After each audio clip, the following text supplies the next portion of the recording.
नमस्कार।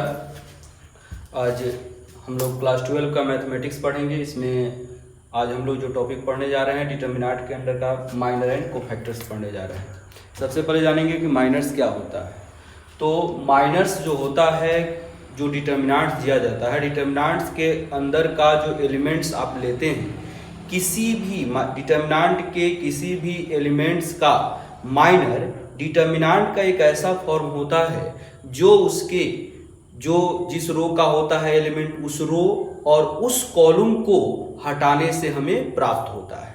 यानी कि अगर डिटर्मिनेंट 3/3 का है तो उसमें के हर एक एलिमेंट्स का जो माइनर्स होता है उससे एक कम ऑर्डर का होता है। अर्थात अगर 3/3 ऑर्डर का डिटर्मिनेंट दिया गया है, अब उसके एलिमेंट्स का माइनर पूछा जा रहा है, तो वह प्रत्येक एलिमेंट्स का माइनर जो होगा वह 2/2 का होगा। यानी कि minors of an element of Aij of a determinant, यानी किसी डिटर्मिनेंट के एलिमेंट Aij का जो माइनर होता है वह भी एक डिटर्मिनेंट का ही फॉर्म होता है, डिटर्मिनेंट के रूप में ही प्राप्त होता है। तो कैसे? तो I रो और J कॉलम का जो एलिमेंट होता है, तो I रो को और J कॉलम को जब हम डिलीट कर देते हैं, हटा देते हैं, उसके बाद जो आपका एलिमेंट प्राप्त होता है, उसका जो फॉर्म प्राप्त होता है डिटर्मिनेंट का, जो उस Aij के रो और कॉलम को हटाने से प्राप्त होता है, वही उसका माइनर्स कहलाता है। और माइनर्स को हम डिनोट करते हैं Mij से। ऐसे तो आपको बताया गया है कि कोई भी साइंस और मैथ में जनरली जब डिनोट करते हैं तो उसका जो अंग्रेजी का नाम होता है वो अंग्रेजी के पहले लेटर कैपिटल लेटर के द्वारा उसको डिनोट हम करते हैं। यानी कि माइनर्स हम लिखते हैं, इसलिए किसी एलिमेंट के माइनर को हम Mij से डिनोट करते हैं। अब इसको हम एग्जांपल से समझेंगे कैसे। ध्यान दें, अगर मान लेते हैं कि आपको कोई मैट्रिक्स दिया गया 3/3 का, 3 2 -1 5 4 0 -1 4 2, यह दे दिया गया 3/3 का।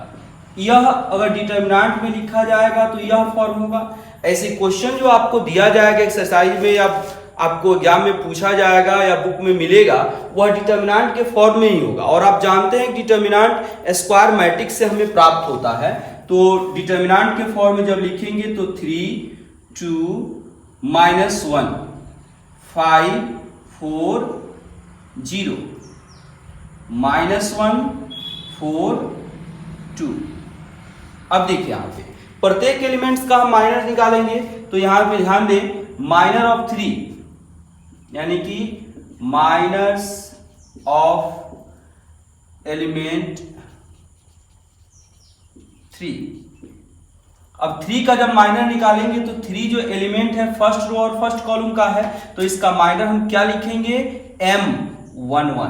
M11 यानी कि फर्स्ट रो और फर्स्ट कॉलम। जैसे यहां पर Aij के माइनर को हम Mij से डिनोट कर रहे हैं, तो वैसे ही M11 लिखेंगे। तो क्या करेंगे बोलिए? फर्स्ट रो को डिलीट कर देंगे और फर्स्ट कॉलम को डिलीट कर देंगे तो क्या बचेगा? 4 0 4 2। यह आपका माइनर होगा। अब यहाँ पे इसको चाहे तो आप इसको सॉल्व भी कर सकते हैं। यहाँ से 4 2 जैसे डिटर्मिनेंट को हम सॉल्व करते हैं वैसे आप इसको सॉल्व कर सकते हैं। यानी कि इसको कैसे लिखेंगे हम? 4 2 8 और 4 × 0 0, यानी कि 8 में से 0 जाएगा 8। ऐसे फिर माइनर ऑफ एलिमेंट वैसे ही 2 के लिए निकालेंगे। तो 2 का क्या लिखेंगे? 2 क्या है? फर्स्ट रो है और सेकेंड कॉलम है, यानी कि M first row second column. क्या होगा? तो फर्स्ट रो को डिलीट कर देंगे और सेकेंड कॉलम को डिलीट कर देंगे तो क्या बचेगा? 5 0 -1 2। ध्यान दें, इसको कैसे लिखेंगे?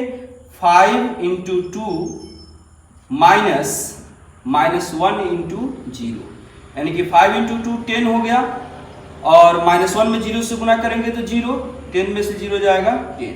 यह हो गया। ऐसे ही आप प्रत्येक का निकालेंगे। अगर इस 5 का निकालते हैं तो देखिए 5 का कैसे निकालेंगे, तो 5 का क्या होगा, माइनर ऑफ 5। तो 5 देखिए कौन सा एलिमेंट है, तो सेकेंड रो है और फर्स्ट कॉलम है, यानी क्या होगा M21। तो क्या करेंगे हम, सेकेंड रो को रिमूव कर देंगे और फर्स्ट कॉलम को रिमूव कर देंगे, तो क्या बचेगा, यहां बचेगा 2 -1 4 2, ऐसे, यानी कि 2 × 2 -4 × -1, यानी कि 2 2 जा 4, माइनस माइनस प्लस 4 × 4, यानी कि 4 4 8, यह हो गया आपका माइनर। अब इसके बाद हम आते हैं कोफैक्टर पे।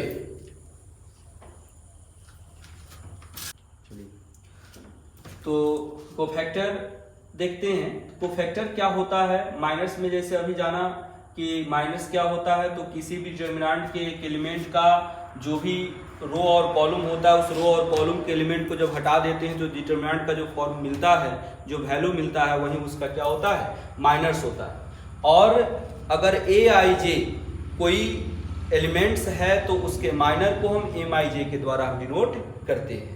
इसमें देखेंगे कोफैक्टर क्या होता है, तो किसी डिटरमिनेंट में शामिल एलिमेंट Aij का कोफैक्टर एक वैसा एलिमेंट होता है, कोफैक्टर आपका वह वैल्यू होता है जो उसके साइन और उसके माइनर का प्रोडक्ट होता है, यानी कि एलिमेंट के चिन्ह और माइनर को गुणा करने पर जो हमें प्राप्त होता है वही उसका कोफैक्टर कहलाता है। ऐसे माइनर को हम हिंदी में उपसारणिक कहते हैं और कोफैक्टर को सहखंड कहते हैं, सहखंड कहते हैं, है ना। अब यहाँ पर चिन्ह सहित जो माइनर आता है किसी एलिमेंट का, हम ऐसे भी कह सकते हैं किसी एलिमेंट का कोफैक्टर चिन्ह सहित माइनर का मान होता है, यानी कि चिन्ह सहित जब हम माइनर को हम प्रकट करते हैं तो उसको हम कोफैक्टर कहते हैं और उसको प्रकट करते हैं Aij के द्वारा। जैसे माइनर को हम Mij से प्रकट करते हैं तो इसको Aij से प्रकट करेंगे। इसको एक एग्जाम्पल से देखते हैं। जैसे ध्यान दें, जैसे कोई डिटरमिनेंट का फॉर्म दे दिया 5 7 2 -1 3 0 और 1 4 2, यह दे दिया। अब इसमें हम किसी एलिमेंट का अगर हम निकालते हैं कोफैक्टर, अब देखिए यहां पे हम लिखें कोफैक्टर ऑफ 5, कोफैक्टर ऑफ 5। पहले 5 देखिए कि एलिमेंट कौन सा है, तो पहले रो में है, पहले कॉलम में है, यानी कि एलिमेंट हो गया A11। तो इसका जो कोफैक्टर होगा इसको हम डिनोट करते हैं बड़ा Aij से, इसको लिखेंगे 5, यानी कि A11 इज इक्वल टू -1 चिन्ह, यानी कि चिन्ह क्या होता है आप जानते हैं, -1 का पावर i प्लस जे, तो -1 to the power i plus j, i का मान 1 और j का मान 1, यानी कि 1 + 1 इंटू Mij, यानी कि M11। अब देखिए यहाँ पे -1 का पावर 2 इंटू M11, यानी कि माइनर हो गया, तो माइनर क्या होगा, तो फर्स्ट रो और फर्स्ट कॉलम है तो पहले रो को रिमूव कर दिए, पहले कॉलम को रिमूव कर दिए, तो क्या बचेगा, यहाँ बचेगा 3 0 4 2, यह आपका आ गया। अब यहाँ देखिए इसको हम कैसे लिखते हैं, इसको लिखेंगे -1 का पावर 2 है, यानी कि माइनस का पावर जब कोई इवन नंबर होता है, सम संख्या होता है तो यह प्लस होता है, यह तो प्लस हो गया। अब इसको सॉल्व करेंगे, ये प्लस हो गया। अब इसको सॉल्व कीजिए, 3 × 2 -4 × 0। अब देखिए प्लस तो सबके साथ लिखते हैं, अगर सबसे पहले है तो लिखे चाहे नहीं लिखे तो उसका बात बराबर होता है। 3 दूना 6 -4 गुना 0 0, 6 में 0 जाएगा 6। यह पहले एलिमेंट का आपका कोफैक्टर हो गया। इसी तरह से यह 3/3 का एक डिटरमिनेंट है, तो इसमें एलिमेंट होगा 9, तो 9 होगा तो इस सब एलिमेंट का अलग अलग आपका कोफैक्टर आएगा, यानी कि 9 ठो कोफैक्टर हम निकालेंगे। एक और हम कोफैक्टर निकाल करके दिखाते हैं, जैसे -1 का कोफैक्टर हमको निकालना हो, चाहे 3 का कोफैक्टर निकालना हो। चलिए हम -1 का ही कोफैक्टर निकालते हैं, यानी कि कोफैक्टर ऑफ कोफैक्टर ऑफ -1।